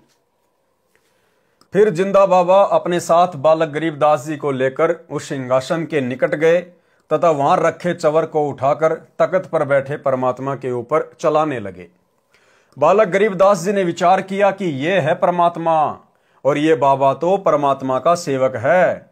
उसी समय तेजोमय शरीर वाला प्रभु सिंहासन त्याग कर खड़ा हो गया और जिंदा बाबा के हाथ से चवर ले लिया और जिंदा बाबा को सिंहासन पर बैठने का संकेत किया। जिंदा वेशधारी प्रभु असंख्य ब्रह्मांडों के मालिक के रूप में सिंहासन पर बैठ गए। पहले वाला प्रभु जिंदा बाबा पर चवर करने लगा। संत गरीबदास जी विचार ही कर रहे थे कि इनमें परमेश्वर कौन हो सकता है। इतने में तेजोमय शरीर वाला प्रभु जिंदा बाबा वाले शरीर में समा गए। दोनों मिलकर एक हो गए। जिंदा बाबा के शरीर का तेज उतना ही हो गया जितना तेजोमय पूर्व में सिंहासन पर बैठे सत्य पुरुष जी का था। अब यह लीला परमात्मा ने क्यों दिखाई आदरणीय गरीबदास जी महाराज जी को? ये इसलिए दिखाई भाई और बहनों, ताकि वर्तमान की इस बिचली पीढ़ी में आप और हम भगत भाई बहन अपने गुरुदेव भगवान पर तनिक भी शंका ना करें। गुरुदेव भगवान तो अपने आप को छुपाएंगे इस ज्ञान का प्रचार करने के लिए। आप और हमारी तुच्छ बुद्धि को देखते हुए गुरुदेव कहेंगे, मैं तो उस परमात्मा का भेजा हुआ दास हूं, मैं तो उसका नौकर हूं, मैं तो उसका प्रतिनिधि हूं। लेकिन ये जो उदाहरण परमेश्वर ने पहले ही साबित कर दिए हैं, अपने एफिडेविट तैयार कर दिए हैं, आत्माओं को सतलोक दिखा दिखाकर अपने गवाह के रूप में जो पेश कर दिए हैं, इन उदाहरणों से हमने शिक्षा लेनी है कि वो कबीर परमात्मा स्वयं ही धरती पर गुरु रूप में प्रकट होता है। स्वयं ही जिस प्रकार गरीबदास जी को लगा सतलोक में सिंहासन पर तेजोमय परमात्मा के रूप को देखकर कि भाई असली परमात्मा तो ये है और जो जिंदा बाबा मुझे नीचे से ऊपर लेकर आया है ये तो यहां का कोई नौकर है, कोई सेवक है। लेकिन आगे गरीबदास जी ने देखा कि जो सिंहासन पर जो तेजोमय रूप में बैठा है वो खड़ा हुआ और जो जिंदा बाबा था, जो नीचे से गरीबदास जी को ऊपर लेकर गया था, वो सिंहासन पर बैठ गया और पहले वाला परमात्मा जिंदा बाबा के ऊपर चवर कर रहा है। अब गरीबदास जी सोच ही रहे थे कि इनमें भाई परमात्मा कौन है। इतने में वो तेजोमय शरीर वाला परमात्मा जो जिंदा बाबा पे चवर कर रहा था, वो उस जिंदा बाबा के शरीर में समा गया और जिंदा बाबा का जो नूर था, शरीर का जो तेज था, वो उतना ही हो गया। एक रोमकूप में यानी एक बाल में 1 करोड़ चंद्रमा, 1 करोड़ सूरज, इससे भी कहीं ज्यादा मिली जुली रोशनी, और वो चंवर अपने आप हो रहा है, अपने आप। तब गरीबदास जी को समझ में आया कि भाई जो जिंदा बाबा नीचे से मुझे ऊपर लेकर आया है, जो मेरा गुरु है, जिसने मुझे प्रथम नाम के नीचे दीक्षा दी, भाई ये तो स्वयं ही असंख्य ब्रह्मांडों के स्वामी हैं, ये स्वयं ही परमात्मा है। और उसके बाद में फिर जिंदा बाबा ने गरीबदास जी को क्या बताया। आप और हम भगत भाई बहनों की शंका समाप्त करने के लिए कि कलयुग की बिचली पीढ़ी में, उस मोक्ष के प्राइम टाइम में, अपने गुरु को हल्के में मत ले लेना, अपने गुरु को परमात्मा के अलावा मत मान लेना। कबीरा तेनर अंध हैं जो गुरु को कहते और, हरि के रूठे ठोर है, गुरु रूठे नहीं ठोर। यानी अपने गुरु को हमने अन्य दृष्टि में नहीं देखना है कि परमात्मा तो कोई सतलोक में बैठा है कबीर जी, और हमारे गुरु जी तो उनके भेजे हुए प्रतिनिधि हैं, उनके अवतार हैं। नहीं, बहुत बड़ी मार खा जाएंगे इस कलयुग की बिचली पीढ़ी में। हर युग में हम केवल यही तो एक गलती करते आ रहे हैं। आज उसी गलती को हमने सुधारना है। कौन सी गलती? आज से पहले हमने कभी भी गुरु रूप में आए हुए कबीर परमात्मा को परमात्मा नहीं माना। हमने केवल उनको अपना गुरु ही माना और भगवान मानते रहे, ब्रह्मा विष्णु महेश को, अन्य शक्तियों को, जिनको भी हम पहले पूजा करते थे। और ये गलती वर्तमान में भाई और बहनों आप और हमने करने से बचनी है। हमारा गुरु, हमारा कबीर, हमारा इष्ट, हमारा परमेश्वर एक ही है, सतगुरु रामपाल जी परमेश्वर। फिर आदरणीय गरीबदास जी को क्या बताया जिंदा बाबा ने। कुछ ही क्षणों में परमेश्वर बोले, हे गरीबदास, मैं असंख्य ब्रह्मांडों का स्वामी हूं, मैंने ही सर्व ब्रह्मांडों की रचना की है, सर्व आत्माओं को वचन से मैंने ही रचा है, 5 तत्व तथा सर्व पदार्थ भी मैंने ही रचे हैं, क्षर पुरुष यानी ब्रह्म तथा अक्षर पुरुष व उनके लोकों को भी मैंने उत्पन्न किया है, इनको इनके तप के बदले में सर्व ब्रह्मांडों का राज्य मैंने ही प्रदान किया है। मैं 120 वर्ष तक पृथ्वी पर कबीर नाम से जुलाही की भूमिका करके आया हूं। तब गरीबदास जी को समझ में आया कि भाई ये तो खाली गुरु नहीं, ये तो सब कुछ है। गुरु भी यही, सतगुरु भी यही और सत्य पुरुष भी यही। और वर्तमान में भाई और बहनों आप और हमें कैसे विश्वास हो? विश्वास तो देखो हमने ज्ञान से करना पड़ेगा। बाकी हमारे विश्वास को और अधिक दृढ़ करने के लिए बहुत सारे भगत भाई बहनों के इंटरव्यू हैं, जिनको सतगुरु रामपाल जी परमेश्वर सतलोक लेकर गए, उनकी आत्मा को शरीर से निकाल कर लेके गए, जैसे गरीबदास जी की आत्मा को परमात्मा लेकर गए थे। इसी प्रकार असंख्य भक्तों को सतगुरु रामपाल जी परमेश्वर उसी विधि से सतलोक लेकर गए, हमें विश्वास दिलाने के लिए। कुछ एक इंटरव्यू हैं जो दास आपको दिखा देता है, और ये इंटरव्यू देखने के बाद में आप भगत भाई बहनों को भली भांति समझ में आ जाना चाहिए कि वर्तमान में हम उस दाढ़ी मूंछ वाली कबीर जी की फोटो को कबीर जी मानकर जो पूज रहे हैं, अपने घर पर उस फोटो को सजा के रखे हैं, दरबार में लगा के रखे हैं, जून के महीने में हम उस फोटो का कबीर प्रकट दिवस मना रहे हैं, हम कितनी बड़ी भूल कर रहे हैं। हम अपने गुरु को कबीर क्यों नहीं मान पा रहे? तो ये 2-3 इंटरव्यू छोटे छोटे हैं, जैसे आप इनको सुनोगे हो सकता है आपको विश्वास हो जाए। और विश्वास ना होने की भाई और बहनों वैसे तो कोई गुंजाइश गुरुदेव भगवान ने अपने सत्संगों में छोड़ी नहीं है, लेकिन फिर भी परमात्मा चाहते हैं कि जब तक इन आत्माओं को यह दृढ़ विश्वास नहीं होगा कि मेरा गुरु ही कबीर है, मेरा गुरु ही परमात्मा है, तब तक इनकी बात इस कलयुग की बिचली पीढ़ी में भी मोक्ष वाली बन नहीं पाएगी। तो भाई और बहनों अब मौका ना चूकिए, ना तो गुरुदेव ने कोई कमी छोड़ी है और ना ही भगत भाई बहनों के इंटरव्यू के माध्यम से परमात्मा ने कोई कमी रखवाई है। सुनिए इंटरव्यू। उतार है। एक दिन मैंने खुद को ही प्रश्न पूछा, तो चलो एक बार टेस्ट करके देखते हैं कि सच में संत रामपाल जी कबीर साहब क्या अवतार है क्या। तो सितंबर 20, 2020 में संत रामपाल जी महाराज मेरे सामने प्रकट हुए रात को 3:30 बजे और मेरा हाथ पकड़ के मुझे बोला, बेटा तू चल मेरे साथ। तो सतलोक लेके गए और सतलोक में उन्होंने दिखाया कि देख ले, मैं सिंहासन पे बैठा हुआ वो मैं ही हूँ और जो मैं धरती पर हूँ वो भी मैं ही हूँ। तो तेरी शंका अब दूर हो गई है, तू मुझे पहचान ले बेटा, ये भक्ति मत छोड़। और ये मैं साक्षात परमात्मा ने दर्शन दे के मुझे बताया कि मैं खुद ही कबीर आया हूँ। रामपाल जी महाराज जी ने मुझे कबीर साहिब जी के सिंहासन के पास ले गए और वहां पर बंदीछोड़ गुरु रामपाल जी महाराज जी कबीर साहिब के सिंहासन के साइड में खड़े हो गए और मैं उनके सामने कबीर साहिब के सामने खड़ी थी। तो क्या हुआ, देखते ही देखते क्या हुआ कि बंदीछोड़ सतगुरु रामपाल जी महाराज कबीर साहिब के शरीर में समा गए और फिर अकेले कबीर परमात्मा रह गए। फिर कबीर परमात्मा का शरीर बंदीछोड़ सतगुरु रामपाल जी महाराज जी के रूप में चेंज हो गया। फिर बंदीछोड़ सतगुरु रामपाल जी महाराज जी कबीर साहिब के रूप में चेंज हो गए। फिर तब मुझे वहां पर समझ आया कि जो बंदीछोड़ सतगुरु रामपाल जी महाराज जी हमारे बीच यहाँ धरती पर रह रहे हैं, यही खुद कबीर परमात्मा है और यही भगवान है जिसे मैं बचपन से तलाश रही। तो भाई और बहनों, वीडियो आपने देखा और वीडियो देखकर आप लोगों ने विचार करना चाहिए, गुरुदेव के ज्ञान को आधार बनाकर चिंतन मनन करना चाहिए कि अभी भी यदि हम उस कागज के टुकड़े कबीर जी वाली मुर्दा फोटो को कबीर जी मानकर पूज रहे हैं तो हम इस कलयुग की पिछली पीढ़ी में भी कितना बड़ा धोखा खा रहे हैं। भारत देश जम्बू द्वीप के काशी नगर बनारस में नीरू नीमा नाम के पति पत्नी थे। वे मुसलमान जुलाहा थे, वे निसंतान थे।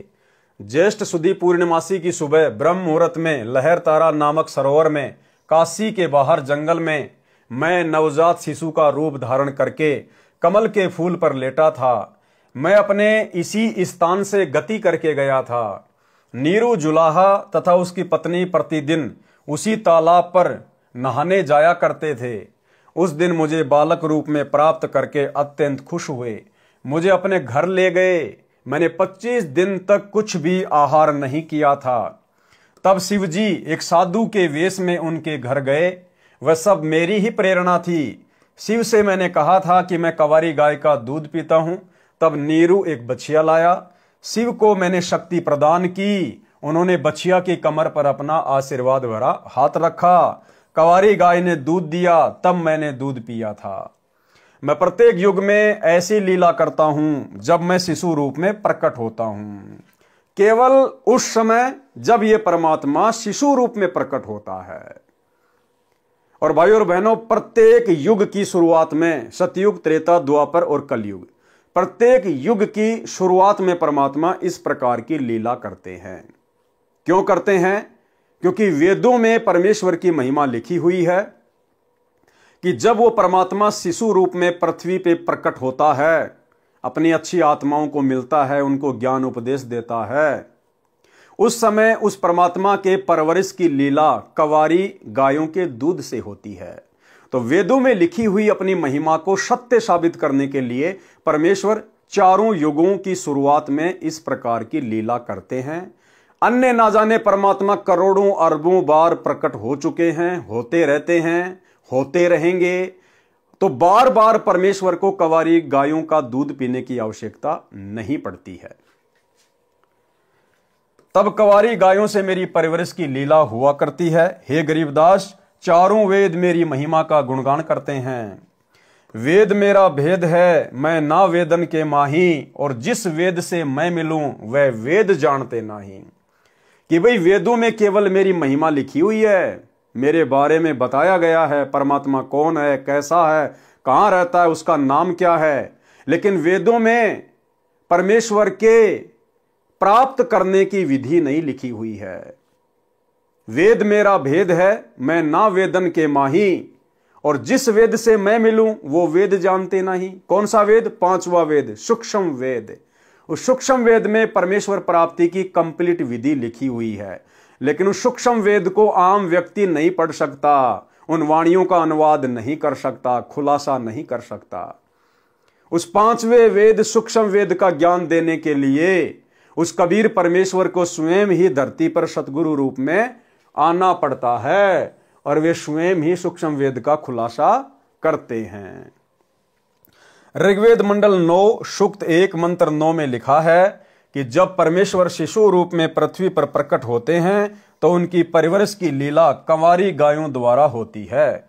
मैं सतयुग में सतसुकृत नाम से प्रकट हुआ था, त्रेता युग में मुनिंद्र नाम से तथा द्वापर में करुणामय नाम से, और संवत 1455 ज्येष्ठ सुधी पूर्णमासी को मैं कलयुग में कबीर नाम से प्रकट व प्रसिद्ध हुआ था। ये सब प्रसंग सुनकर संत गरीबदास जी ने कहा कि परवरदिगार, ये ज्ञान मुझे कैसे याद रहेगा। तब परमेश्वर जी ने बालक गरीबदास जी को आशीर्वाद दिया और कहा कि मैंने तेरा ज्ञान योग खोल दिया है, अध्यात्म ज्ञान तेरे अंतःकरण में डाल दिया है। अब आप असंख्य युगों के पहले से लेकर वर्तमान तथा भविष्य का ज्ञान भी याद रखोगे। दूसरी ओर नीचे पृथ्वी पर शाम के 3 बजे के आसपास अन्य गवालों चरावाहों को याद आया कि गरीबदास नहीं है, लाओ उठाकर। तब एक पाली गया, उसने दूर से आवाज लगाई कि हे गरीबदास आजा, गायों के सामने खड़ा होकर अपनी बारी कर, हम बहुत देर से खड़े हैं। भगत गरीबदास जी नहीं बोले और ना उठे, क्योंकि पृथ्वी पर तो केवल शरीर था, जीव आत्मा तो ऊपर के मंडलों की सैर कर रही थी। उस पाली ने निकट जाकर हाथ से शरीर को हिलाया तो शरीर जमीन पर गिर गया। पहले सुखासन पर स्थिर था। गवाले ने देखा तो बालक गरीबदास जी को मृत पाया। उसने शोर मचाया, अन्य गवाले दौड़े आए। उनमें से एक गांव छुडानी की ओर दौड़ा। छुडानी गांव से गांव कबलाना के रास्ते पर वह जांडी का वृक्ष था जिसके नीचे परमेश्वर जी जिंदा रूप में गरीबदास जी तथा अन्य पालियों के साथ बैठे थे। गांव कबलाना की सीमा के साथ वह खेत सटा हुआ था जो छुडानी गांव का है, जो गरीबदास जी का अपना ही खेत था। वह स्थान गांव छुडानी से 1.5 किलोमीटर दूर है।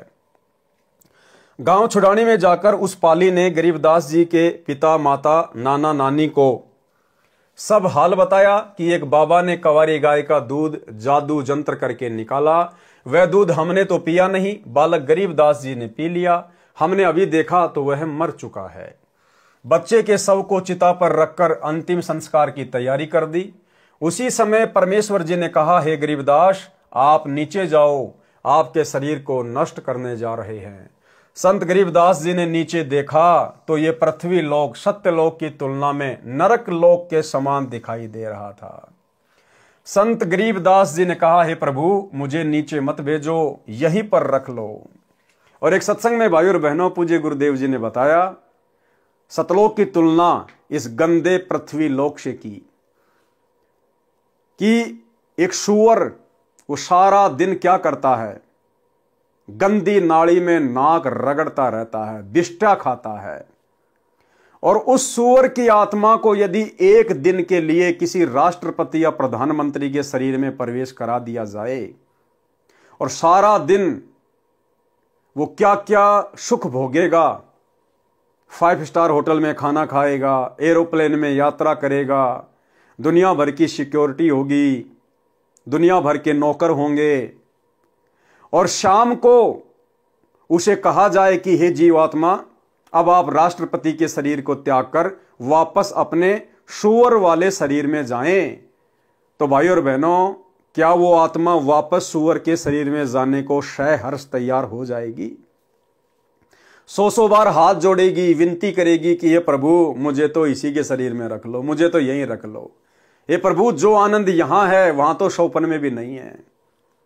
तो भाई और बहनों इसी प्रकार गरीबदास जी के माध्यम से परमेश्वर आप और हमें समझा रहे हैं कि हम जिस गंदे लोक में यहां के सुखों को सुख मान के और बिल्कुल स्थिर होके बैठे हैं, सतलोक की तुलना में तो नरक लोक है, नरक गंदगी का ढेर। संत गरीबदास जी ने कहा, हे प्रभु मुझे नीचे मत भेजो, यहीं पर रख लो। तब सत्य पुरुष कबीर जी ने कहा कि आप पहले भक्ति करोगे, जो साधना मैं तुझे बताऊंगा उस भक्ति की कमाई यानी शक्ति से फिर यहां स्थायी यानी परमानेंट स्थान प्राप्त करोगे।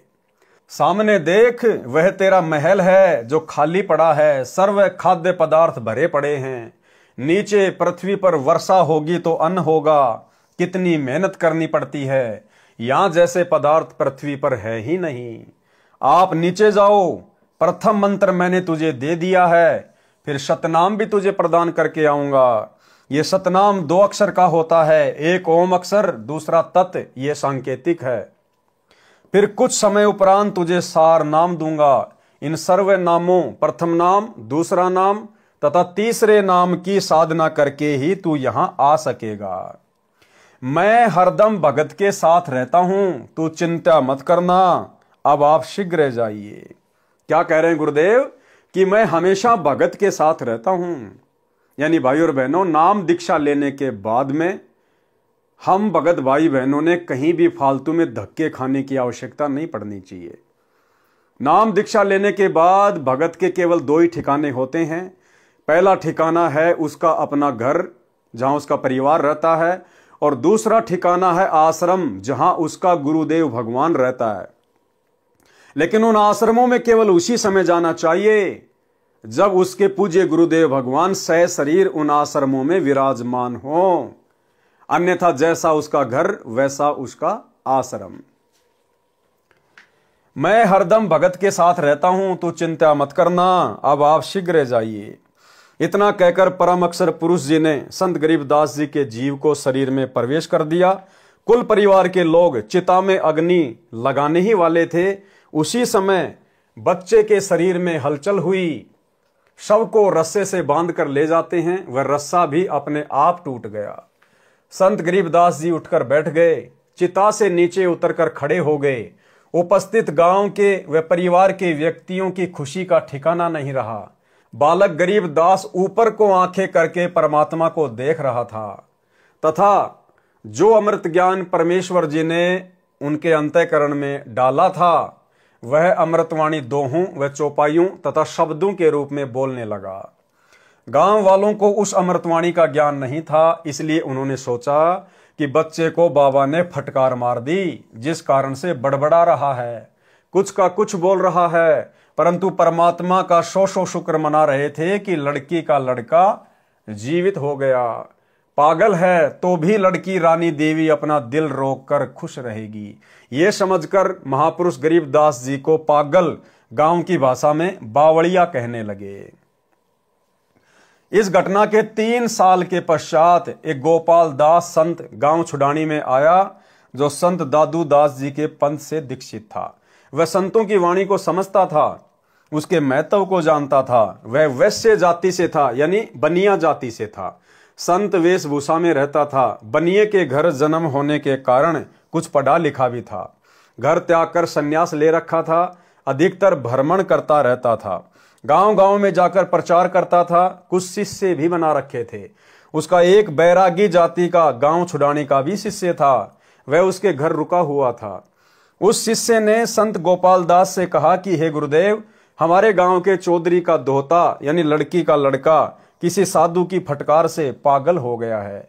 वह तो मर गया था, चिता पर रख दिया गया था। लड़की रानी की किस्मत से बच्चा जीवित तो हो गया, परंतु पागल हो गया। सब जगह झाड़ फूंक करने वालों से भी इलाज करा लिया, अन्य दवाई पागलपन दूर करने की भी बहुत खिला ली, लेकिन कोई राहत नहीं मिली। उस शिष्य ने वह सर्व घटना भी बताई जो कंवारी गाय का दूध निकलवाकर बच्चे गरीबदास को पिलाने की घटित हुई थी। फिर उसने कहा कि कहते हैं कि संत की विद्या को संत ही काट सकता है, कुछ कृपया करो गुरुदेव। संत गोपाल दास जी ने कहा कि बुलाओ उस लड़के को। शिष्य ने चौधरी शिवलाल जी से कहा कि मेरे घर पर एक बाबा जी आया है, मैंने उसको आपके दोते गरीबदास के बारे में बताया है। बाबा जी ने कहा है कि एक बार बुलाओ, ठीक हो जाएगा, एक बार दिखा लो। अब तो गांव में ही बाबा आया है, बहुत पहुंचा हुआ संत है। शिवलाल जी के साथ गांव के कई अन्य व्यक्ति भी बाबा के पास गए, साथ में बच्चे गरीबदास जी को भी ले गए। संत गोपाल दास जी ने बालक गरीबदास जी से प्रश्न किया कि बेटा, वह कौन बाबा था जिसने तेरा जीवन बर्बाद कर दिया? प्रिय पाठकों को यहाँ पर यह बताना अनिवार्य है कि संत गोपाल दास जी संत दादू दास जी के पंथ से दीक्षित थे। संत दादू जी को भी संत गरीबदास जी की तरह 7 वर्ष की आयु, एक पुस्तक में 11 वर्ष की आयु में जिंदा बाबा मिला लिखा है। हमने ज्ञान समझना है, व्यर्थ के तर्क वितर्क में नहीं पड़ना है। जिंदा बाबा के वेश में परमेश्वर कबीर जी मिले थे। संत दादू जी को भी परमेश्वर शरीर से निकालकर सतलोक लेकर गए थे। संत दादू जी 3 दिन रात अचेत अवस्था में रहे थे। तीसरे दिन वापस सचेत हुए तो कहा था कि मैं परमेश्वर कबीर जी के साथ अमर लोक गया था। वह आलम बड़ा कबीर है, वह सबको रचने वाला है, सर्व सृष्टि का रचनहार है। कहा कि जिन मोकू निज नाम दिया सोए सतगुरु हमारे, दादू दूसरा कोई नहीं कबीर सिरजनहार। दादू नाम कबीर की जय कोई ले वह ओट, उनको कबू लागे नहीं काल बजर की चोट। अब ही तेरी सब मिटे काल कर्म की पीर, श्वास उसास सुमर ले दादू नाम कबीर। केहरी नाम कबीर का विषम काल गजराज, दादू भजन परताप से भाग सुनत आवाज। इस प्रकार दादू जी के ग्रंथ में वाणी लिखी है। गोपाल दास इस बात को जानता था कि दादू जी को बूढ़ा बाबा के रूप में परमात्मा मिला था। दादू जी मुसलमान तेली था, इसलिए मुसलमान समाज कबीर का अर्थ बड़ा करता है, जिस कारण से काशी वाले जुलाहे कबीर को नहीं मानते। दादू पंथी कहते हैं कि कबीर का अर्थ बड़ा भगवान, अल्लाहु कबीर, अल्लाह अकबीर है। इसी प्रकार श्री नानक देव जी सुल्तानपुर शहर के पास बह रही बेई नदी में स्नान करने गए। परमात्मा जिंदा बाबा के रूप में उस समय मिले थे। उनको भी 3 दिन तक अपने साथ रखा था। सचखंड यानी सतलोक लेकर गए थे, फिर वापस छोड़ा था। एक अब्राहिम सुल्तान अधम नाम का बलक बुखारे शहर का राजा था, इराक देश का रहने वाला था। उसको भी परमात्मा जिंदा बाबा के रूप में मिले थे। उसका भी उद्धार कबीर परमेश्वर जी ने किया था। संत गोपाल दास ने बच्चे गरीबदास जी से प्रश्न किया था कि तेरे को कौन बाबा मिला था जिसने तेरा जीवन बर्बाद कर दिया। संत गरीबदास जी ने उत्तर दिया था कि हे महात्मा जी, जो बाबा मुझे मिला था उसने मेरा कल्याण कर दिया, मेरे जीवन को आबाद कर दिया। वह पूर्ण परमात्मा है। गरीब हम सुल्तानी नानक तारे दादू को उपदेश दिया, जात जुलाहा भेद न पाया काशी माहे कबीर हुआ। गरीब अनंत कोटि ब्रह्मांड का एक रति नहीं भार, सतगुरु पुरुष कबीर हैं कुल के सिरजनहार। गरीब सब पदवी के मूल हैं सकल सिद्धि हैं तीर, दास गरीब सतपुरुष भजो अविगत कला कबीर। गरीब अजब नगर में ले गए हमको सतगुरु आण, जल के बिंब अगाध गति सूते चादर ताण। गरीब शब्द स्वरूपी उतरे सतगुरु सत कबीर, दास गरीब दयालु हैं डिगे बंधावे धीर। गरीब अलल पंख अनुराग है सुन मंडल रे थीर, दास गरीब उधारिया सतगुरु मिले कबीर। गरीब परपटन वह लोक है जहाँ अदली सतगुरु सार, भक्ति हेत से उतरे पाया हम दीदार। गरीब ऐसा सतगुरु हम मिला है जिंदा जगदीश, सुन विदेशी मिल गया छत्र मुकुट है शीश। गरीब जमजो राजा से डरे धर्मराय धर धीर, ऐसा सतगुरु एक हैं अदली असल कबीर। गरीब माया का रस पिया कर हो गए डामाडोल, ऐसा सतगुरु हम मिला ज्ञान योग दिया खोल। गरीब जमजो राजा से डरे मिटे कर्म के लेख, अदली असल कबीर हैं कुल के सतगुरु एक। संत गरीबदास जी को कौन मिला था? बाबा जी को उसका परिचय दिया। जो ऊपर लिखी वाणियों में संत गरीबदास जी ने स्पष्ट कर दिया है कि जिस परमेश्वर कबीर जी ने हम सबको संत गरीबदास, संत दादूदास, संत नानक देव तथा राजा इब्राहिम सुल्तानी आदि आदि को पार किया, वह भारतवर्ष के काशी शहर में कबीर जुलाहा नाम से प्रसिद्ध हुआ है। वह अनंत कोटि ब्रह्मांडों का सृजनहार है, वह मुझे मिला था। ये उपरोक्त वाणी बोलकर संत गरीबदास 13 वर्षीय बच्चे चल पड़े। संत गोपाल दास जी समझ गए कि यह कोई सामान्य बच्चा नहीं है, ये तो परमात्मा से मिला है, ऐसी अमृत वाणी बोल रहा है, इस वाणी को लिखना चाहिए। ये विचार करके बालक गरीबदास जी के पीछे पीछे चल पड़ा और कहने लगा कि हे गांव वालों, ये बालक पागल नहीं है, तुम पागल हो। ये क्या बोल रहा है, तुम समझ नहीं सके। मुझे पता चला है ये बच्चा तो अवतार है प्रभु का, इसको तो जिंदा बाबा के रूप में स्वयं भगवान मिले थे। इसी प्रकार हमारे पूज्य दादू साहेब जी को भी मिले थे। दादू जी की सब वाणियां लिखी नहीं गई थी। अब इस बच्चे से सर्व वाणी लिखवाऊंगा, मैं खुद लिखूंगा। ये वाणी कलयुग में अनेकों जीवों का कल्याण करेगी। संत गोपाल दास जी के बार बार आग्रह करने पर संत गरीबदास जी ने कहा, गोपाल दास जी, यदि पूरी वाणी लिखे तो मैं लिखवाऊं, कहीं बीच में छोड़ गए तो नहीं लिखवाऊंगा। संत गोपाल दास जी ने कहा, महाराज जी, मैं तो घर से निकल चुका हूं परमार्थ और कल्याण कराने के लिए। मेरी 62 वर्ष की आयु हो चुकी है, मुझे इससे अच्छा कोई कार्य नहीं है, आप कृपया करें। तब संत गरीबदास जी तथा संत गोपाल दास जी बेरी के बाग में एक जांडी के नीचे बैठकर वाणी को लिखने लिखवाने लगे। वह बेरी का बाग संत गरीबदास जी का अपना ही था। उस समय छुडानी गांव के आसपास रेतीला क्षेत्र था, जैसे राजस्थान में है। वहां पर जांडी के वृक्ष अधिक होते थे, उनकी छाया का ही प्रयोग अधिक किया जाता था। इस प्रकार संत गरीबदास जी ने परमात्मा से प्राप्त तत्व ज्ञान आंखों देखा हाल वाणी रूप में बोला तथा संत गोपाल दास जी ने लिखा। लगभग 6 महीनों तक ये कार्य किया गया। फिर जब जब किसी से वार्ता होती तो संत गरीबदास जी वाणी बोला करते थे, तो अन्य व्यक्ति भी लिख लिया करते थे, जिन सबको मिलाकर एक ग्रंथ रूप में हाथ से लिखा गया है। संत गरीबदास जी के समय से ही इस ग्रंथ का पाठ करना प्रारंभ हो गया था। अब देखो भाई और बहनों, क्या कह रहे हैं परमात्मा कि संत गरीबदास जी के समय से ही, यानी लगभग 300 वर्ष पहले ही इस अमर ग्रंथ का पाठ शुरू हो चुका था। लेकिन आज तक कोई भी संत, साधु, महात्मा, भगत, चाहे वो गरीबदास पंथ से संबंधित हों, आज तक इस सदग्रंथ साहिब का खुलासा नहीं कर पाया, इन वाणियों का अनुवाद नहीं कर पाया। केवल पाठ ही करते रहे, वाणियां ही बोलते रहे, लेकिन अनुवाद आज तक कोई नहीं कर पाया, क्योंकि अनुवाद तो स्वयं लिखने वाले ने ही करना था। अनुवाद तो स्वयं पूर्ण ब्रह्म परमेश्वर कबीर देव ने ही करना था।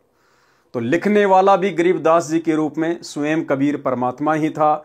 और वर्तमान में जो इस अमर ग्रंथ का सरलार्थ सन 1994 से कर रहे हैं, जिसमें पूरे विश्व की सभी भाषाओं का समावेश है, इस अमर ग्रंथ को अमर पुरुष ही खोल कर बता सकता है। तो वे अमर पुरुष आज स्वयं धरती पर 8 सितंबर 1951 से सतगुरु रामपाल जी के रूप में प्रकट हैं, और जिन्होंने अपनी वाणी के अनुसार कि जब आवे 5500 पांचा तब ये वचन मेरा होगा साचा, 5000 और 500 जब कलयुग बीत जाए, महापुरुष फरमान तब जग तारन को आए।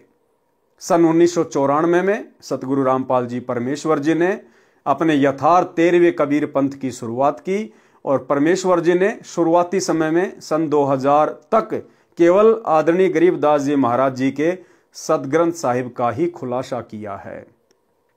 जब आप जींद सत्संग 1997, रोहतक सत्संग, काठमंडी सत्संग जब आप ये सुनेंगे तो आपको पता चलेगा कि सन 1994 से लेकर सन 2000 तक सतगुरु रामपाल जी परमेश्वर जी ने आदरणीय गरीबदास जी महाराज जी के सदग्रंथ को आधार बनाकर ही सत्संग किए थे। संत गरीबदास जी के समय से ही इस ग्रंथ का पाठ करना प्रारंभ हो गया था। इसको कुछ वर्षों पूर्व टाइप करवाया गया था। इसके अतिरिक्त परमेश्वर कबीर जी ने जो सूक्ष्म वेद अपने मुख कमल से बोला था, उस अमृत सागर कबीर सागर से निकालकर कुछ अमृतवाणी ग्रंथ के अंत में लिखी हैं। इस पवित्र अमृतवाणी की पुस्तक को अमर ग्रंथ नाम दिया है। इस अमृतवाणी का अब सरलार्थ प्रारंभ किया जाता है। लेखक तथा सरलार्थकर्ता संत रामपाल दास, सतलोक आश्रम, टोहाना रोड, बरवाला, जिला हिसार, हरियाणा। तो भाइयों और बहनों, पवित्र ग्रंथ मुक्ति बोध के सरलार्थ पर आज केवल हम इतना ही लेंगे और कल रात्रि 8 बजे सभी भाई बहन एक बार फिर से दास के फेसबुक पेज पवन दास इस लाइव के ऊपर लाइव जुड़िए। इसके आगे के पार्ट में परमेश्वर ने क्या कुछ आप और हम सभी भगत भाई बहनों के लिए लिखा है उसको हम कल के वीडियो में जानेंगे, देखेंगे, समझेंगे। परमेश्वर हम सब पर इसी प्रकार से दया बना के रखें, हम सबको परमेश्वर समय दें। तो आज के वीडियो में केवल इतना ही। गुरुदेव हमें आज्ञा दें, इजाजत दें, आशीर्वाद दें। बंदी छोड़ सतगुरु रामपाल जी भगवान की जय हो।